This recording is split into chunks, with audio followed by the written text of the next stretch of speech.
Thinking about getting an EV, with petrol prices spiking, everyone who's been on the fence about whether EVs are a good way for Australia to go is jumping in feet first.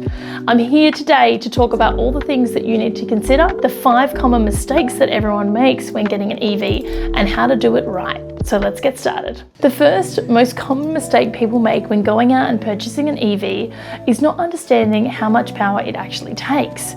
It's worth taking a moment to stop and think about the replacement of a battery from using fuel or diesel, and that powering a car is no small feat. While it might feel like you're driving around in a go-kart, it does take a fair bit of power to make that happen.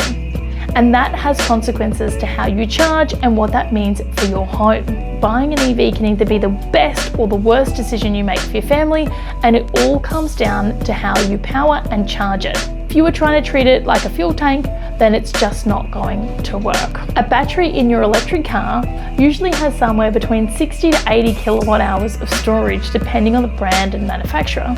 Now, comparing that to, say, a Tesla Powerwall that a customer might have in their home, each Tesla Powerwall has 13.5 kilowatt hours of storage. So your car battery is huge, which means it's going to take a fair bit of power from your home to charge it up. Now, we hear a lot of people talk about range anxiety and being worried about it, and the number one way to solve all those problems is charging from home. And I'm going to talk more about what that looks like a little bit later on. Most dedicated chargers use around 7 kilowatts to charge. And if we talk about a typical standard Victorian home with single phase power and a 63 amp main switch, that's the equivalent of 15 kilowatts of capacity of power of any one time. And if your charger charging your car is going to take 7.78 kilowatts, all of a sudden you've just taken up 50% of your home's capacity in one go. So if you were already pushing the limits of what your home could do, you've just blown it out of the water, and you're likely to have problems if you don't think about it smart. Now that we know that an EV charging is going to use a lot of power, the second mistake that people make is choosing the wrong charger. And you might think that chargers are just the same with different brands on them, but they have different features that take a minute to understand, and what you choose has a flow-on effect to how your home energy system is going to run in the long term. The first thing I want to point out is the 2 key features that I like to look for when we're selecting what chargers we're going to offer here at Bluegum, and what chargers we think that you should be considering. The first one is something that is solar aware. That means that the charger is smart enough to know when solar is happening, and instead of sending that solar power to the grid, likely for free, it can send it to the car. It means that if you're home on a Saturday, Sunday, or even during the week, you've got your car plugged in, anytime there is spare power available, it's going to send it to your car for free. This is going to significantly reduce what it costs you to run your car. So having access to this type of feature is really important, even if you don't have solar now, but you might put it on in the future. And most chargers do not come with this feature. The second feature, which is critical as well, is understanding how much power you have. So if we know you've only got single phase power, we want a dynamic charger. So we're looking for a charger with some sort of solar awareness and also some sort of dynamic feature. Why the dynamic feature is important is it allows the charger to ramp up and down depending on the power that's available in the home.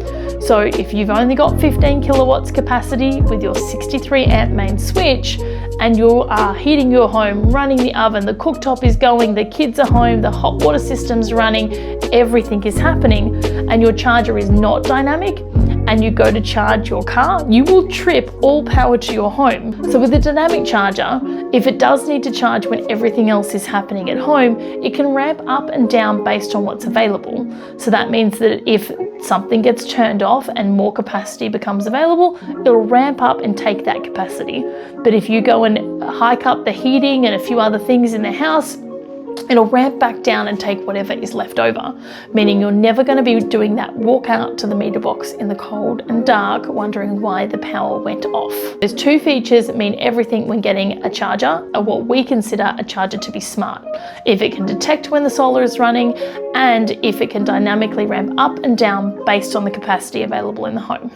The third common mistake that homeowners are making when running out to get an EV is they're not building an ecosystem with the charger. I'm going to assume that you're getting a home charger. I'm going to assume I've already convinced you of that and that you will not be using what they call the granny lead. But if you don't think about what this means for everything else in your home, you could be backing yourself into a corner. When I say ecosystem, I'm talking about a solar, a battery, and EV all being in the same ecosystem and talking to one another. We do 3 ecosystems that we recommend here at Bluegum. That's the SIG Energy ecosystem, the Fronius and BYD ecosystems that work together, and the Tesla ecosystem.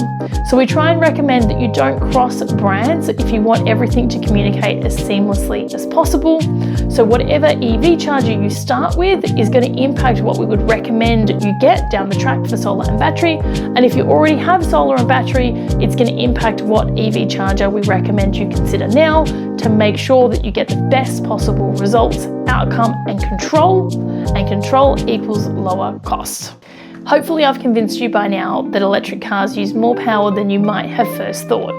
And that means if you've got an older solar system, say 5 to 10 panels on the roof or under 4 kilowatts, and you're planning on heading out to get an EV that you're going to run off your solar, you could be mistaken. You do need to produce a large amount of power to charge your EV. So if we're wanting to use, say, 30 kilowatt hours during the day to drive to the city and back, putting that power back in, you may not have enough solar to make that happen.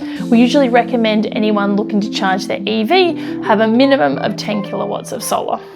The last common mistake that happens in the EV market is people get bad advice. And that can come from the car salesman whose job was to sell you the car. It can come from the electrician who doesn't know anything about home ecosystems.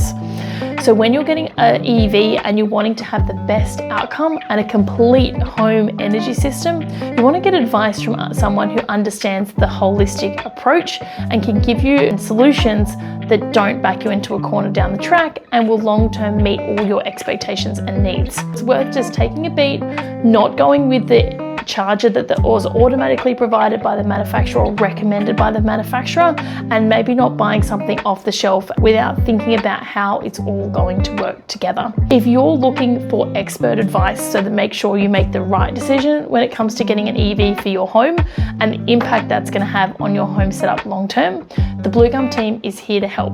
You can book in an EV consult with one of our qualified technicians, clicking the link below. So to wrap things up, there are 5 common mistakes. The first one is they don't understand how much power it takes to charge an EV and how big that EV battery is. The second mistake they make is that they buy the wrong charger.